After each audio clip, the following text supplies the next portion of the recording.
बिस्मिल्लाहिर्रहमानिर्रहीम। Last class के अंदर हमने डिस्कस किया था कि क्लासिफिकेशन ऑफ कंप्यूटर्स क्या होते हैं। आज हम थोड़ा सा इसे दोबारा से स्टार्ट करते थे, टाइम की कमी की वजह से उस दिन हमारी बातें पूरी ना हो सकी। आज इंशाल्लाह हम देखते हैं कि क्या होगा क्लासिफिकेशन ऑफ कंप्यूटर। आपसे अगर कोई पूछता है कि कंप्यूटर्स आपके पास जो मौजूद हैं वो कौन से हैं, आप क्या डिफ़ाइन करोगे? आप डिफ़ाइन करते हो कि सर हमारे पास कोड टू डू है, वगैरह है, वगैरह है। ठीक है, ये क्लासिफिकेशन नहीं होगी, वो आप उसकी स्पेसिफिकेशन बता रहे हो। स्पेसिफिकेशन और क्लासिफिकेशन में काफ़ी फ़र्क है। ठीक है, हम यहाँ पर आज जो डिस्कस करने वाले हैं कि अगर आपसे पूछता है कोई कि टाइप्स ऑफ कंप्यूटर क्या है, तो आप उसे क्या कहोगे? आप उनसे फर्दर पूछोगे, आप कौन सी टाइप्स के बारे में पूछ रहे हो, आप कौन सी टाइप्स के बारे में पूछ रहे हो, आप उनसे ये पहले पूछोगे। ठीक है, हमारे पास यहां क्लासिफिकेशन के अंदर तीन छोटे छोटे से हमने टाइप्स कह दो या काइंड्स कह दो, हमने ये डिफाइन किया है। सबसे पहला लिखा है अकॉर्डिंग टू पर्पस। इंसान जब किसी चीज को खरीदता है या कोई चीज बनाता है तो उसके पीछे क्या होते हैं? उसके मकासद होते हैं, पर्पस है। यहां पर हमारे पास कंप्यूटर जब बने तो कंप्यूटर्स को बनाने का दो मकसद था। एक तो आम लोगों की मसाइल को हल कर देना और दूसरा है स्पेशल प्रॉब्लम्स को सॉल्व करना। जब बात होती है आम मसाइल को सॉल्व करने की तो हम देखते हैं जनरल पर्पस कंप्यूटर्स हमारे पास मौजूद होते हैं। हमारे कैलकुलेटर्स एक कंप्यूटिंग मशीन है, हम कंप्यूटर्स के तौर पर इसे तस्वर कर सकते हैं। हमारे घरों में रखा हुआ होम बेसिक कंप्यूटर एक जनरल पर्पस है, उसमें हमारे घरों के बच्चे गेम्स भी खेलते हैं, हम दूसरे काम भी करते हैं, स्टूडेंट्स असाइनमेंट्स वगैरह जो प्रॉब्लम है उनकी वो भी सॉर्ट आउट करते हैं। वो सारा का सारा काम होता है, एक जनरल काम उसमें किया जा रहा है, कोई खास काम नहीं हो रहा। फिर हम एक कंप्यूटर देखते हैं स्पेशल पर्पस को, ऐसे कंप्यूटर्स जिसका इस्तेमाल किया जा रहा है कोई खास मकसद के लिए, जैसे कि द वेदर फोरकास्टिंग। ठीक है, वेदर रिपोर्ट्स को फाइंड आउट करने के लिए गूगल का कोई सिस्टम है, इस तरीके की कोई चीज़ है, उस मशीन पे सिंगल प्रोसेस किया जा रहा है। वो क्या है? सिर्फ और सिर्फ कोई स्पेशल टास्क के ऊपर काम कराया जा रहा है, तो वो क्या कहलाता है? आपका स्पेशल पर्पस कंप्यूटर्स कहलाते हैं। इनमें मशहूर ज़माना हम सर्वर्स को लेते हैं, हमारे कॉमन कंप्यूटर्स भी स्पेशल पर्पस के अंदर आ सकते हैं। देखते हैं किस तरीके की। हॉस्पिटल्स हमारा विजिट होता है, हॉस्पिटल में हम क्या देखते हैं? पेशेंट है, पेशेंट के साथ काफ़ी सारी जो वायर्स हैं वो क्लिप की जाती हैं, वहाँ पर ऑनबोर्ड कंप्यूटर पाया जाता है। हॉस्पिटल्स के अंदर बेड के साथ ही काफ़ी सारे ऑनबोर्ड कंप्यूटर्स लगे रहते हैं। उन कंप्यूटर्स पे कुछ खास तरह की इंफॉर्मेशन आ रही होती है। जो वायर इंसान के साथ क्लिप्ड हैं उनकी उंगलियों पे या कहीं और, तो वो वायर्स क्या करती हैं? हार्ट बीट बता रही होती हैं, उनके पल्सेस बता रहे होते हैं, और भी जो तरह का डेटा होता है वो सारा का सारा डेटा वहाँ पर आपके सामने दिख रहा होता है। ये एक स्पेशल पर्पज़ है। अब वही अगर पेशेंट हमें कह दे कि भाई मुझे अपना फेसबुक अकाउंट चेक करना है या मुझे अपनी इंस्टाग्राम की अभी पोस्ट लगानी है, उस कंप्यूटर को आप यूज़ करने दो, आप उसे यूज़ नहीं कर सकते। क्यों? उसके अंदर जो उसका ऑपरेटिंग सिस्टम है वो इस बात की इजाज़त नहीं देता कि आप उसमें किसी और तरह का प्रोसेस कर सको। ये कहलाता है ऑनबोर्ड कंप्यूटिंग, यानी कि स्पेशल पर्पस। ठीक है, okay. According to data, according to data में क्या है? हमारे पास तीन तरह के यहां पर पाए गए क्या टाइप्स? एनालॉग, डिजिटल और तीसरा है हाइब्रिड। एनालॉग कंप्यूटर्स क्या होगा? वही पुराने दौर का कंप्यूटर। हम बात करते हैं कदीम ज़माने के कंप्यूटर्स की, हम बात कर लेते हैं मिस्टर ब्लेस पास्कल की मशीन की, जो कि काफ़ी पुरानी मशीन है। इन मशीन्स में क्या होता था? सब कुछ पुराने तौर पे गियर्स हैं उसके अंदर रूटर्स हैं, उनके अंदर शाफ्ट्स हैं, ये सारी की सारी चीज़ें बिल्कुल एक तस्बीह काउंटर्स की तरह, जो पुराने वाले मैकेनिकल तस्बीह काउंटर्स हुआ करते थे उस तरह के डिजिटल्स की बात नहीं कर रहे। तो जो एनालॉग मशीन्स हैं उनके अंदर रूटर्स होंगे, शाफ्ट्स होंगे, पुराने पुराने सिस्टम्स होंगे, उनमें डिस्प्ले तक नहीं होगा, उनमें ना तो CUI होगा, ना ही GUI होगा, ना CLI होगा। ये किसी तरह का कोई भी आउटपुट सिस्टम मौजूद ही नहीं होगा। मीन्स कि वो जो आउटपुट करेंगे किस पे करेंगे? वो या तो किसी तरह का प्रिंटर का इस्तेमाल करेंगे या तो किसी तरह के डायलर्स का इस्तेमाल करेंगे आपको आउटपुट दिखाने के लिए। जिन लोगों ने यहाँ पर तस्बीह इस्तेमाल की है वो भी पुरानी वाली, उन तस्बीह में होता क्या है कि छोटे छोटे से डायलर्स होते हैं, वो गोल घूमते हैं, उनमें पूरे पूरे न्यूमेरिकल जो फंक्शंस में आने वाले नंबर सिस्टम के अंदर जो कैरेक्टर्स हैं वो सारे होते हैं 0 से लेकर 9 तक। तो जो नंबर्स हैं वो उनमें पूरे पूरे होते हैं, डायल्स होते हैं, वो डायल्स घूमते हैं एंड देन किसी तरह का इंफॉर्मेशन आपके सामने लेकर आते हैं। आपके बाइक पे लगा मीटर, वो भी हमारे पास क्या है? एक एनालॉग मशीन की अलामत है। जरूरी ये है कि आपकी बाइक पुरानी हो, ठीक है। ओके, नेक्स्ट है डिजिटल। हम डिजिटल की बात करते हैं। डिजिटल के अंदर वर्ड सुनते ही हमें समझ आता है कि भाई हम बात कर रहे हैं बाइनरी डिजिट्स के बारे में। डिजिटल आ चुका है, बाइनरी होगा सब कुछ, जो भी होगा सब बाइनरी के अंदर फॉर्मेशन होगा। इलेक्ट्रॉनिक्स और बाइनरी बिल्कुल ऐसे हैं जैसे कि ये दो उंगलियां आपस में जुड़ी हुई हैं, ठीक है। इसी तरीके से बाइनरी और डिजिटल का ये जो कॉन्सेप्ट है इलेक्ट्रॉनिक्स के साथ, ये बिल्कुल जुड़ा हुआ है, अलग नहीं कर सकते, अलग करोगे खत्म हो जाएगा। तो डिजिटल के अंदर क्या है, एक बहुत बड़ी अलामत है डिजिटल की, वो दिखाता है हमें 7 सेगमेंट्स को। ये है 7 सेगमेंट। ये एक बहुत बड़ी आइडेंटिफिकेशन है किसकी, इलेक्ट्रॉनिक्स होने की। इनकी मदद से क्या होता है, हम कोई भी न्यूमेरिकल कैरेक्टर दिखा सकते हैं। आप इसे देखते हो कहां पर, मसाजिद के अंदर या मॉल्स के अंदर जो बड़ी बड़ी क्लॉक्स लगी रहती हैं उनमें ये लगा होता है।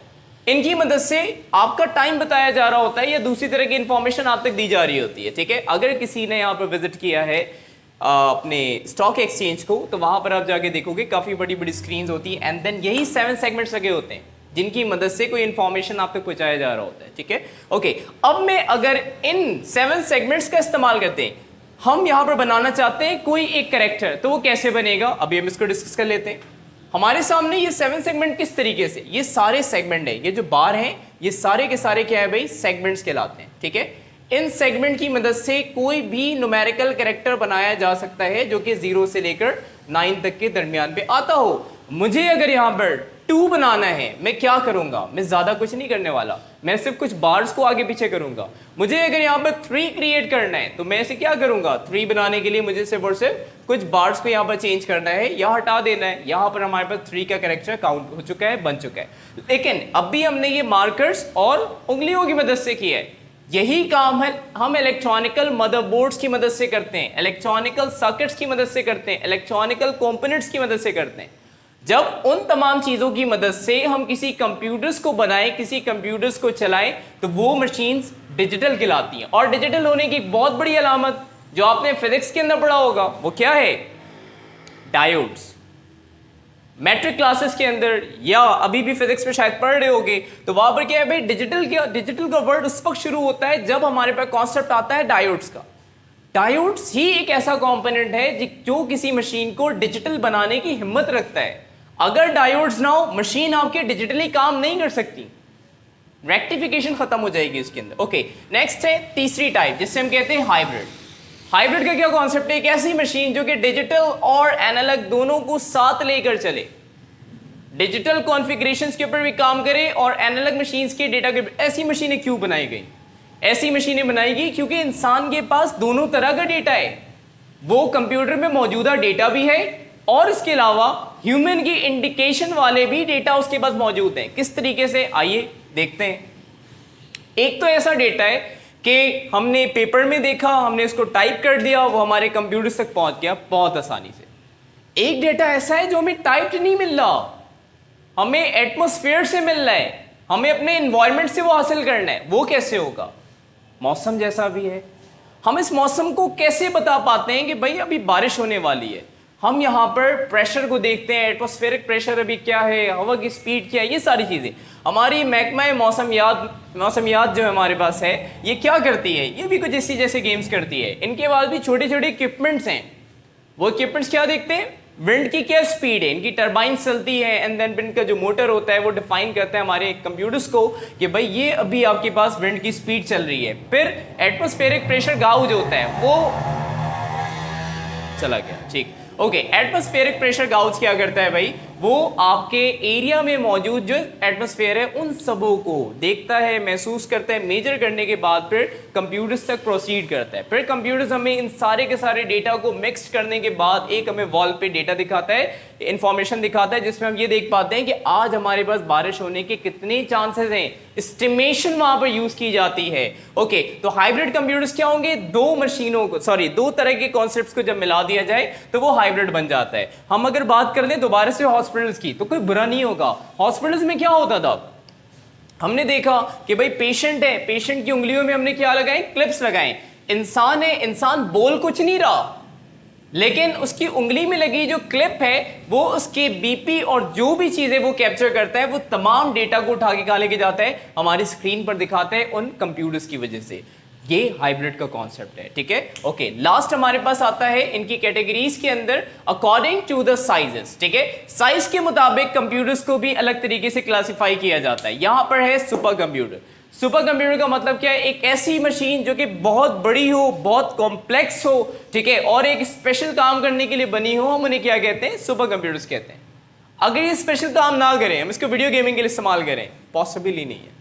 हो सकता है चला सकते हैं, वीडियो गेम हो सकता है, लेकिन इतनी बड़ी मशीन लगाने के बाद हम उसमें वीडियो गेम्स तो नहीं खेल सकते। हम उनमें क्या करते हैं? बहुत बड़ा डेटा हैंडल करते हैं। डेटा बहुत खूबसूरत है, इसे हैंडल करना भी बड़ा अजीज काम है। ओके, तो सुपर कंप्यूटर्स के अंदर क्या है? हम इनको यूज करते हैं सर्वर्स के तौर पे। हम इनमें डेटा हैंडल्स करते हैं। हम लेट कर लेते हैं बहुत बड़ा सर्वर दुनिया का, गूगल सर्वर है, फेसबुक सर्वर है, ये बहुत बड़े सर्वर्स हैं। इनके अंदर बहुत सारा डेटा है। आपने प्रोफाइल बनाई, डिलीट कर दिया किसी वजह से, आपने प्रोफाइल बनाया, छोड़ दिया यूज करना, आपने प्रोफाइल बनाया, आपने पासवर्ड भूल गए, लेकिन आपका इंफॉर्मेशन उसके अंदर क्या है भाई? स्टोर्ड है सारा का सारा। वो सुपर कंप्यूटर्स के किसी तरह के स्टोरोनेटर्स के अंदर जाके स्टोर हो जाते हैं। उनकी पुरानी ज़माने की जो हार्ड ड्राइव्स हो या फिर नई क्यों ना हो, उन तमाम हार्ड ड्राइव्स के अंदर क्या होता है भाई? सुपर कंप्यूटर्स में जाके डेटा स्टोर हो जाता है। ज़्यादातर सुपर कंप्यूटर इस्तेमाल किए जाते हैं किसके लिए? हमारे डेटा को हैंडल करने के लिए। अगला है मेन फ्रेम।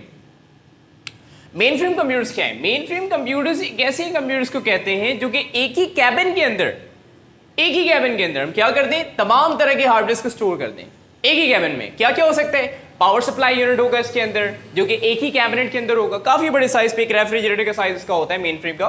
तो मेन फ्रेम में आपके पास क्या है? पावर सप्लाई भी उसी के अंदर है, उसी के अंदर आपका नेटवर्किंग है, उसी के अंदर आपके पास प्रोसेसिंग यूनिट है, उसी में स्टोरेज है, और कुछ मेन फ्रेम के अंदर उसका एक्सप्लोजिव भी लगाया जाता है कि उसे खास मौके पे उसे क्या करते हैं? डिस्ट्रॉय भी करते हैं, ठीक है। तो ये तमाम चीजें, मेन फ्रेम का काम क्या होता है? ज्यादातर इनबाउंडिंग करना, मतलब है डेटा रिसीव्ड हो लेकिन डेटा इजाजत के बगैर हमारा कंप्यूटर क्या करे? आउटबाउंड ना करे, मतलब है बाहर ना जाने दे। तो इससे क्या होगा? डेटा हमारा एक जगह रहता है, डेटा हमारा सिक्योर रहता है। बहुत सारे सिस्टम्स के अंदर इसका इस्तेमाल किया जाता है, जैसे कि बैंक्स के अंदर। बैंक में फाइनेंशियल रिकॉर्ड अगर आपके फोन के अंदर आना शुरू हो जाए, एक तो बैंकर भेजता है मैसेज के थ्रू या फिर एप्लीकेशन के थ्रू, वो तो चलो ठीक है, उन लोगों ने परमिट किया हुआ है, लेकिन विदाउट परमिशन या फिर आप किसी तरीके से घुस जाते हो उनके मेन फ्रेम तक, आप फिर डेटा निकाल लेते हो, वो लेकर अलग सी बात है, ठीक है। ओके, तो मेन फ्रेम और सुपर में फर्क क्या होगा? ये भी कैबिनेट्स में, ये भी कैबिनेट्स में। सुपर कंप्यूटर में क्या है कि अगर रैक्स हैं तो रैक्स क्या होते हैं? आपस में कंबाइन होते हैं, बहुत सारे कंप्यूटर्स को जोड़ा जाता है, तब जाके एक सुपर कंप्यूटर बनता है। मेन फ्रेम के अंदर क्या है? बहुत सारे कंप्यूटर्स नहीं जोड़ने पड़ते हैं। इनमें क्या है? एक ही कंप्यूटिंग यूनिट हो सकती है, या एक से दो हो जाएंगी बहुत ज्यादा, लेकिन ज्यादातर केसेस के अंदर एक कंप्यूटिंग यूनिट होती है। इनका काम भी डेटा को हैंडल करना होता है ज्यादातर। Okay, micro computers, micro processors जिसमें लगा है माइक्रो कंप्यूटर्स है। वो पुराने ज़माने के अंदर हमारे पास जब माइक्रो प्रोसेसर का ज़माना नहीं आया था 1974 का टाइम, तो उस दौर से पहले लोग जो हैं ट्रांजिस्टर्स बेस्ड कंप्यूटर यूज़ किया करते थे, आईसी बेस्ड कंप्यूटर यूज़ किया करते थे, ठीक है। कोमोडोर एक्स जैसा कुछ कंप्यूटर हुआ करता था, जेरोक्स के बेस्ड कंप्यूटर्स होते थे। तो इन जैसे कंप्यूटर्स के अंदर माइक्रो प्रोसेसर्स का इस्तेमाल नहीं था। उनके अंदर क्या था भाई? यूज़ किया जाता था ट्रांजिस्टर्स का। उसके अंदर यूज़ किया जाता था किसका? इसके अंदर अब माइक्रो प्रोसेसर का नहीं, हमने किसका इस्तेमाल किया? ट्रांजिस्टर्स और आईसीज का। माइक्रो प्रोसेसर जो पहली बार बनाया गया, इंटेल ने बनाया, नाम रखा 4004। बेहतरीन माइक्रो प्रोसेसर, एक शानदार माइक्रो प्रोसेसर पहली बार बनाया जा रहा है, बहुत सारे ट्रांजिस्टर्स का इस्तेमाल करके, एंड देन फिर कोई कॉम्प्लेक्स प्रॉब्लम को सॉल्व करने के लिए ये हमारे पास प्रोसेसर बना दिया गया। आखिरी टॉपिक हमारा द मिनी कंप्यूटर्स, ऐसे कंप्यूटर्स जिनका साइज बेइंतहा छोटा हो, बेइंतहा छोटा हो। कैसा हो? हमारे वॉच के अंदर लगाओ, हमारे एयरबड्स के अंदर लगाओ, हमारे फोन के अंदर लगाओ, हमारे लैपटॉप्स में हो, हमारे पाम टॉप्स में हो, इन सारी जगहों पर अगर कोई कंप्यूटर्स हैं तो वो मिनी कंप्यूटर्स कहलाते हैं, जिसको हम इजी टू मनूवर कर सकें, हम आराम से इसे ले जा सकें, घूम फिर सके इसे लेकर। ये सारे के सारे क्या कहलाएंगे? मिनी कंप्यूटर्स कहलाएंगे। तो ये कुछ आज हमारे पास टॉपिक्स थे डिस्कस करने के लिए। इंशाअल्लाह जिंदगी रही तो अगली बार भी हम कुछ ना कुछ डिस्कस करेंगे, ठीक है। वल आखिर दावाना अल्हम्दुलिल्लाहि रब्बिल आलमीन।